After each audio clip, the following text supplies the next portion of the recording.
Bienvenue dans l'info de ce mardi 7 octobre. Au sommaire, une conférence débat sur l'égalité filles-garçons à l'école fait polémique du côté de Mamers. Une soirée animée par l'un des organisateurs du mouvement La Manif pour tous, ce qui n'a pas manqué d'alerter syndicats et élus locaux. L'espoir pour les salariés de l'usine Altia au Mans. L'audition devant le tribunal de commerce de Paris a ouvert des perspectives d'avenir pour l'entreprise, mais rien n'est encore joué.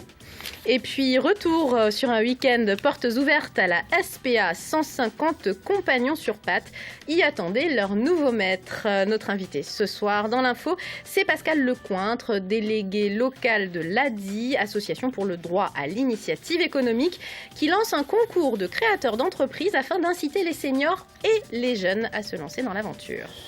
Et donc on commence ce journal avec la polémique qui enfle du côté de Mamers. Ce soir, Jérôme Brunet, membre fondateur de la Manif pour tous, y anime une conférence sur l'égalité filles-garçons à l'école. Tous les éléments sont réunis pour faire réagir syndicats et élus locaux opposants au mouvement. Les organisateurs, eux, prônent un débat démocratique. Lucille Canté. Il y a 2 ans, Marie Lorville est surprise par le cahier d'éducation civique de son fils, élève en 5e. Elle découvre un chapitre qui se nomme « L'identité personnelle se construit par des choix ». Puis ensuite vient la question, donner une raison pouvant justifier un changement d'identité. Très logiquement, mon fils a répondu, bien, on peut changer de nom, de sexe, voilà. Donc moi, ça m'a interpellée. L'orientation sexuelle, est-ce que c'est quelque chose qui s'impose à vous? Est-ce que réellement c'est du domaine du choix? Et ensuite, est-ce que ça présente un intérêt d'en parler aux enfants à cet âge-là? Pour répondre à ces questions, elle a invité à Mamers Jérôme Brunet, un des artisans de la Manif pour tous.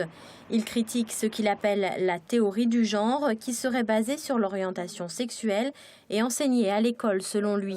Des propos qui font immédiatement réagir les syndicats d'enseignants. Ces associations et ces mouvements réactionnaires instrumentalisent l'école, l'ABCD de l'égalité qui est là pour lutter contre les stéréotypes et défendre l'égalité entre les filles et les garçons, en disant, soi-disant, que l'école prônerait une théorie du genre. On rappelle déjà que la théorie du genre, ça n'existe pas. Nous, à l'école, on veut défendre l'égalité, lutter contre les discriminations et les stéréotypes, et d'où l'importance de s'intéresser à ces questions-là. Et la polémique continue de grandir. L'opposition mamertine, qui explique avoir reçu une invitation de la mairie pour assister à cette conférence, appelle tout le monde à rester vigilant vis-à-vis de cette association qu'il juge militante. Il n'y a pas à avoir peur, il y a juste effectivement que M. Brunet développe des thèses et des théories qui, moi, personnellement, et les gens qui m'ont entouré, qui nous semblent effectivement assez réactionnaires, peu ouvertes sur le monde et peu en réalité, peu en lien avec la réalité, on va dire. Partisans ou opposants à cette conférence, ils devraient être nombreux à faire le déplacement ce mardi soir au théâtre de Mamers. Au chapitre économique maintenant, l'usine Altia du Mans fonctionne aujourd'hui correctement. La production est assurée, les salaires devraient être versés. Au lendemain de l'audition devant le tribunal de commerce de Paris, le message qui a été délivré par l'administrateur judiciaire est encourageant, mais rien n'est encore gagné. Prochain rendez-vous le 3 novembre, Michael Texier. Les salariés le savent, sans leurs efforts, les portes de l'usine en redressement judiciaire jusqu'au 1er décembre seraient déjà fermées. Si on ne fait pas le job, l'administrateur il va couper court à tout. C'est pour ça qu'il nous l'a bien expliqué en réunion, devant tout le personnel en réunion qu'il a expliqué, que les gens, il faut qu'ils travaillent. Il sait très bien que les gens ils ne sont pas motivés comme ils étaient avant, quoi. Bon, ça après, ça va venir, mais c'est pas évident. C'est pas évident quand vous rentrez chez vous, même pour dormir, tout ça. On a toujours ça en tête, quoi. Toujours, est-ce qu'on va avoir nos salaires à la fin du mois? Et puis, c'est vrai que ça travaille beaucoup. Et pourtant, les désormais 131 salariés d'Altia Le Mans produisent chaque jour leur compte de cabine de tracteurs. Les commandes sont honorées, les fournisseurs payés. Dans un groupe en redressement, l'usine démontre sa viabilité. C'est le message que l'administrateur judiciaire a délivré au juge du tribunal de commerce lundi. Mais l'avenir reste encore flou. Tout dépendra du principal client d'Altia, Massey Ferguson, qui a d'ores et déjà divisé par 2 ses commandes au site du Mans. En 2013, on faisait 90 cabines. Là, on fait 42 cabines. Si on descend en dessous, c'est la moitié du personnel qui dégage. Le but, c'est d'essayer de garder ce qu'on a en ce moment. Alors l'administrateur va se battre avec Massey Ferguson, ça va être un combat entre eux. Nous, on veut y croire. Ça fait 20 ans qu'on travaille avec eux. Et j'espère que si la direction nous entende, qu'ils ne nous lâchent pas comme ça. C'est vrai qu'on n'avait pas les dirigeants qu'il fallait. Mais si on retrouve un repreneur qui, lui, est compréhensible et qui marche dans ce stade-là, c'est vrai que ça serait très bien. Pour le moment, un seul repreneur a montré de l'intérêt pour Altia Le Mans, sans encore concrétiser son offre. En bref, maintenant, l'usine Renault Le Mans passe sous la barre des 2000 salariés. Un chiffre communiqué par la direction lors du dernier comité d'entreprise et repris par la CGT dans un communiqué. Un chiffre à relativiser toutefois par l'augmentation de l'emploi intérimaire l'année dernière. Le département de la Sarthe passera bien de 40 à 21 cantons en 2015. Le Conseil d'État a tranché. Il juge la requête des élus de la majorité du Conseil général infondée. Emmenée par Jean-Marie Jeuveau, ces élus craignent entre autres l'affaiblissement des zones rurales au profit des zones urbaines dans le nouveau découpage. Direction l'université où se prépare déjà le salon du stage 2014. Il aura lieu le 16 octobre prochain. C'est le MEDEF et l'université qui, cette année encore, l'organisent après que la Société Générale a jeté l'éponge.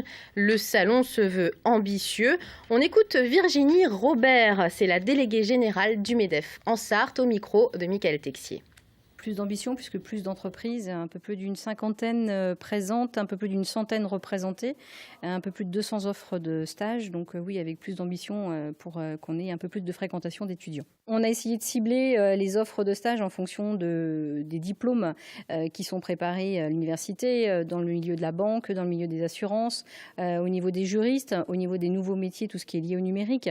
Maintenant, j'ai 200 offres. Je crois qu'il doit y avoir 11 000 étudiants. Donc forcément, je n'aurai pas de stage pour tout le monde, mais en tout cas, j'essaye d'avoir un panel intéressant pour eux. Ce sont des stages qui vont de 5 semaines à 6 mois, avec possibilité de CDD, voire de CDI sur certaines offres. Et à propos du MEDEF, toujours, sachez qu'il n'organisera pas l'année prochaine la manifestation Ici, les boîtes bougent au Mans. Elle aura lieu en 2016. L'invité du journal ce soir, Pascal Lecointre, bonsoir. Bonsoir. Vous êtes délégué local de l'ADI, l'Association pour le droit à l'initiative économique. Et vous lancez le concours national du meilleur projet de création d'entreprise du 6 au 10 octobre. Il n'y a pas d'âge pour créer sa boîte. C'est le titre. En quoi ça consiste ? Alors oui, c'est au niveau national, effectivement. L'ADI souhaite promouvoir autant que faire se peut la création d'entreprises. L'ADI, le principe de l'ADI, c'est de donner les moyens d'entreprendre à ceux qui n'en ont pas les moyens, au travers des microcrédits accompagnés que nous délivrons. Donc là, on ne parle pas des grandes entreprises, on parle de la micro-entreprise, des petits projets, des personnes qui souvent étant en situation de précarité trouvent au travers de la création d'entreprise, de leur entreprise, la solution pour se sortir de leurs difficultés. D'où ce concours, c'est pour motiver les gens finalement. Oui, en fait c'est un principe bien compris de communication. Hein. Il faut parler des choses pour que les choses arrivent. Donc il y a ce concours donc, pour illustrer par des personnes, par des projets, la création d'entreprises en France. Et puis au travers aussi d'autres manifestations comme celle que nous organisons au Mans, alors j'allais demain, y venir. Voilà, mercredi soir. Voilà, à l'épicerie sur le Zinc, au 45 de l'avenue de la Libération. En fait, c'est un café-débat où nous allons accueillir toute personne désireuse de créer son entreprise, ayant un projet, une idée construite ou pas, et qui souhaite débattre sur ce sujet avec nous. On aura des personnes qui ont été financées par l'ADI qui pourront faire partager leur expérience. Nous sommes là également pour essayer de canaliser toutes ces bonnes volontés. Donc ça sera l'occasion, dans un cadre très sympa, très convivial, d'échanger sur la création d'entreprise. Avenue de la Libération, voilà. L'épicerie au Zinc, c'est ça? L'épicerie sur le Zinc. Sur le Zinc, 18h30. Oui, on commence à 18h30, on accueille les gens à partir de 17h parce qu'en fait c'est un échange, donc on aura l'occasion de parler de toutes les comment dire, tous les voies et moyens de création d'entreprise. Alors dans la même veine, vous avez un site internet sur lequel vous répertoriez depuis peu, c'est une nouveauté, tous les créateurs d'entreprises, de micro-entreprises qui ont créé leur entreprise grâce à l'ADI, en tout cas avec votre aide. C'est encore une fois un moyen d'inciter les gens à y aller? Oui, alors c'est pour créer du trafic sur des petits entrepreneurs, des micro-entrepreneurs. Donc ils sont référencés automatiquement sur l'annuaire de l'ADI, enfin à leur demande, pas automatiquement, à leur demande sur l'annuaire de l'ADI. Ça leur permet d'augmenter leur visibilité, d'avoir un réseau tout bêtement. Voilà, de créer un réseau, d'augmenter leur référencement sur les sites internet. C'est toujours dans la même idée, hein, nous faisons des microcrédits accompagnés, donc notre objectif c'est d'aider les gens aussi après la création d'entreprise à réussir leur projet. C'est particulièrement important pour l'ADI. Donc c'est adi.org pour avoir accès à l'annuaire. Et pour les gens qui veulent vous rencontrer au Mans, c'est 2 rue de la Pelouse au Mans. Il y a un numéro de téléphone qui s'affiche au bas de votre écran, 02 43 61 08 65. Merci. Merci. La SPA a mis le paquet cette année pour sa campagne d'adoption pour nos amis à 4 pattes. Oui, direction Ivry-l'Évêque, la campagne de publicité décalée de la SPA, 2 meilleures formations pour les salariés. Tout cela a contribué à la réussite de ce week-end portes ouvertes. 150 chiens et chats y attendaient leur nouveau maître, comme l'a constaté Florent Clavel. Allez, va voir ta nouvelle famille, mon doudou. Voici Jordan, adorable chaton, même si un peu stressé. 1 mois de SPA est déjà adopté par cette famille venue d'Allonne. Il est assez vif, hein, et puis voilà, il a des jolies couleurs. À la SPA, on fait une bonne action, et puis le chat va être vacciné, stérilisé, tatoué, et puis voilà, tout est, dès qu'on le prend, on va dire que c'est un animal entre guillemets clé en main, quoi. Voilà. Comme lui, 15 chats ou chiens sur les 150 que compte le refuge ont été placés en quelques heures. Plutôt un bon chiffre, selon la directrice du centre. Pour ces journées portes ouvertes, la SPA a décidé de ratisser large, avec une campagne de pub très punk. On ne caresse pas les gens dans le sens du poil, on n'est pas là pour ça. Et ça prouve qu'à la SPA, tout le monde peut adopter, même si on ne correspond pas, je dirais, au cliché standard de la famille avec les enfants. Voilà. Mais moi, je la trouve assez réussie, honnêtement. On était très contents quand on a vu les visuels. Et comme un coup marketing suffit rarement, 2 salariés d'Ivry-l'Évêque ont reçu une formation cette année. Objectif, rendre les chiens présentables. Ouais, c'est bien mon pépère.